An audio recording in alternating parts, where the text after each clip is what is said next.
저는 이제 이분들한테 지도를 할 때 공복 유산소를 하시기 전에 꼭 에너지 드링크라던가 단순당, 영양 성분을 확인하셨을 때 당류가 높고 식이섬유가 낮은 제품을 운동 전에 섭취하시는 것을 추천드렸고요.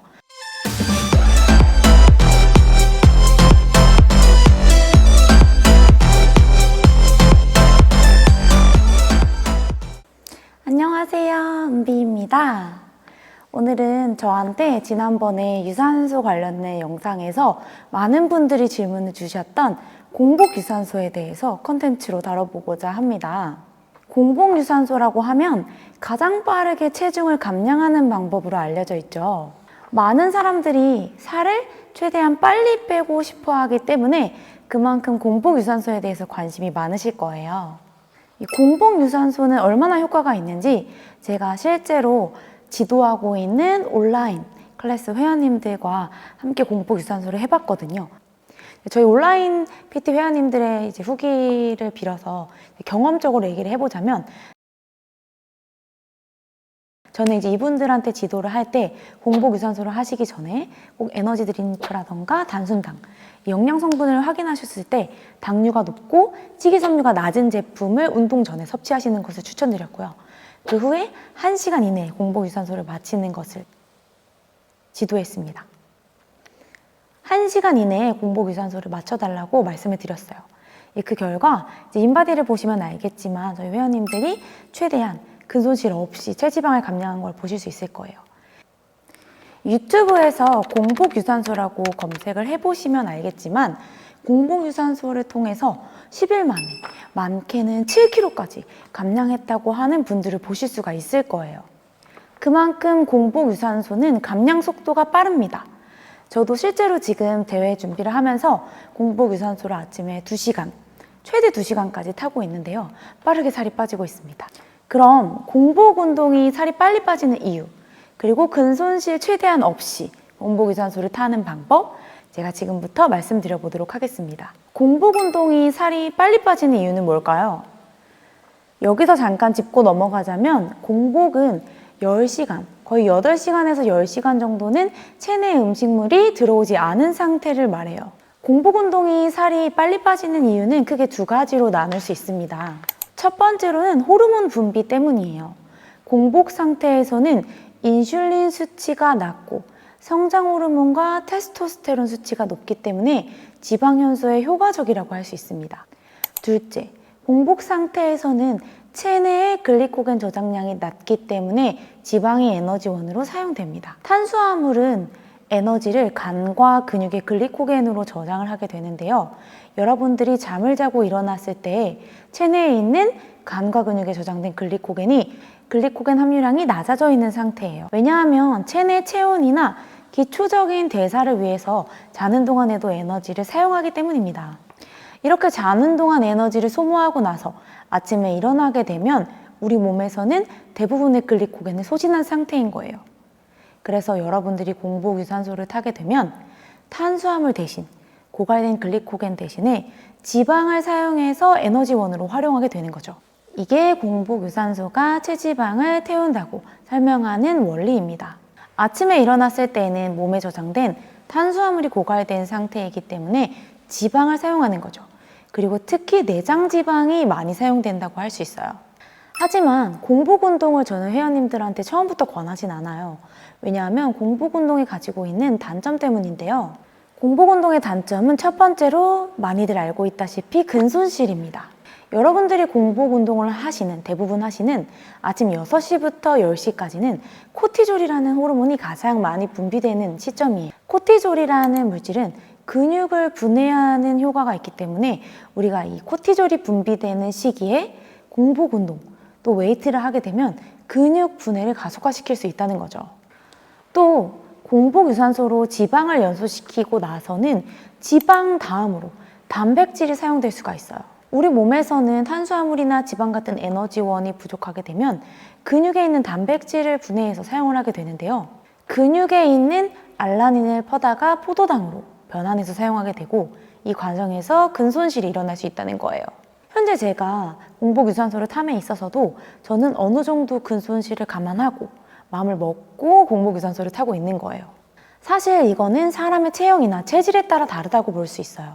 원래 근육량이 많은 보디빌더라던가 운동을 하던 사람들의 경우에는 공복 유산소를 타시면서 어느 정도 근손실이 나더라도 추후에 회복하는데 크게 문제가 있지는 않습니다. 하지만 평상시에 근력 운동을 거의 하지 않고 근육량이 적으신 상태에서 공복 유산소만으로 살을 감량하려고 하시는 것은 저는 반대합니다. 왜냐하면 결국 빠르게 살을 뺀다는 건 아름다운 몸매를 만드시기 위해서잖아요. 사실 몸매는 살만의 문제가 아니라 근육을 만들어야 하고 거기서 지방을 감소시켜야 하고 전반적으로 근력 운동과 유산소의 적절한 배분을 통해서 만들어낼 수 있는 거기 때문에 단순히 빠르게 살을 빼고 싶다는 이유로 공복 유산소를 해서 근손실이 일어나는 건 효과적인 몸매를 만드는 방법이라고 할 수 없는 거죠. 또 여기서 나아가서 공복에 웨이트를 해도 되냐고 물어보시는 분들이 있는데요.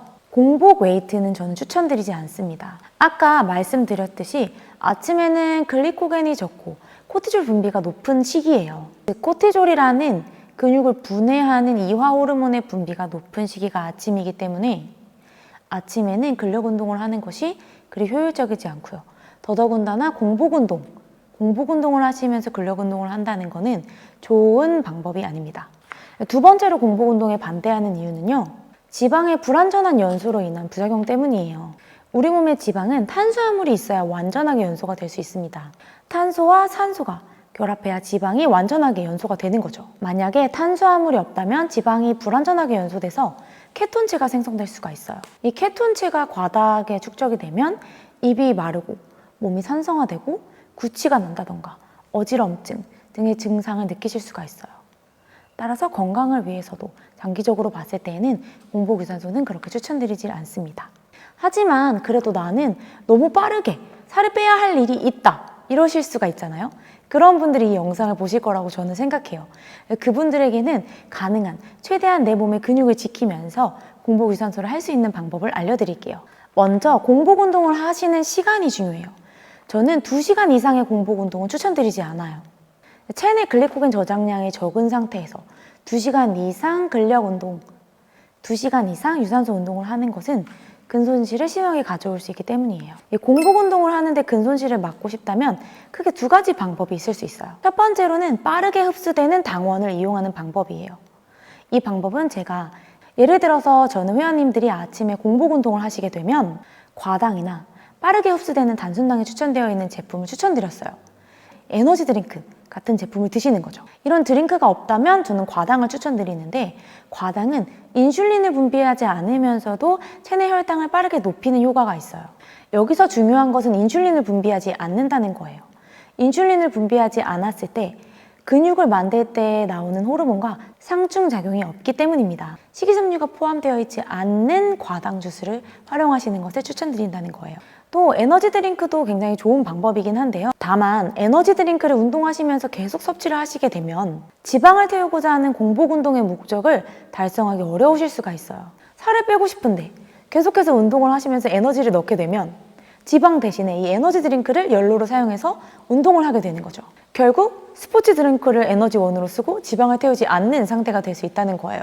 이런 과당이나 에너지 드링크를 사용하실 때는 한 번에 전부 다 섭취하시는 것이 아니라 천천히 운동 중에 나눠가면서 섭취하시는 것을 추천드릴게요. 두 번째로는 카페인을 활용하는 방법인데요. 첫 번째 방법이 체내 외부에서 에너지원을 끌어다 쓰는 방법이라면 카페인을 우리가 섭취하게 되면 탄수화물 대사를 활성화하는 효과가 있어요. 즉 부스터나 카페인을 먹게 되면 몸에 있는 에너지를 강제로 끌어다가 쓰게 된다는 거죠. 실내로 카페인을 먹게 되면 체내 에너지 대사가 증가해요. 단점은 피로도가 좀 상승할 수 있다는 거죠. 또 이 2가지 방법을 결합하셔서 사용을 하셔도 돼요. 운동 시작 전에는 부스터나 카페인을 드시고요. 이 부스터나 카페인이 체내에 돌기 시작하면 운동을 하시다가 중간에 과당이나 에너지 드링크를 섭취하시면서 혈당을 유지해 주시는 거죠. 이렇게 부스터를 활용하고 나서 운동을 시작했을 때 단순당을 중간중간 섭취해 주시게 되면 에너지가 고갈되어 당신생이 일어나는 것을 막으실 수가 있어요. 그래서 만약에 여러분들이 공복 유산소를 하고 싶으시다면 제가 앞서 말했던 방법을 활용하셔서 공복 유산소를 하시기를 추천드릴게요. 정리해보자면 공복 유산소를 만약에 하셔야 하실 때에는 시간을 2시간 이내로 제한해달라. 특히 웨이트 트레이닝은 좋지 않고 1시간 이내로 제한해서 하시는 것을 추천드린다. 마지막으로는 공복 유산소 하시기 전에 혈당치를 높여줄 수 있는 단순당이나 에너지 드링크를 섭취하시고 운동하시는 것을 추천드린다. 이렇게 요약할 수가 있겠네요. 제가 오늘 준비한 영상은 여기까지고요. 이 영상을 보시고 도움이 되셨다면 좋아요와 구독, 그리고 댓글 부탁드립니다. 댓글이 저한테 힘이 되거든요. 그럼 오늘 영상은 여기까지. 안녕.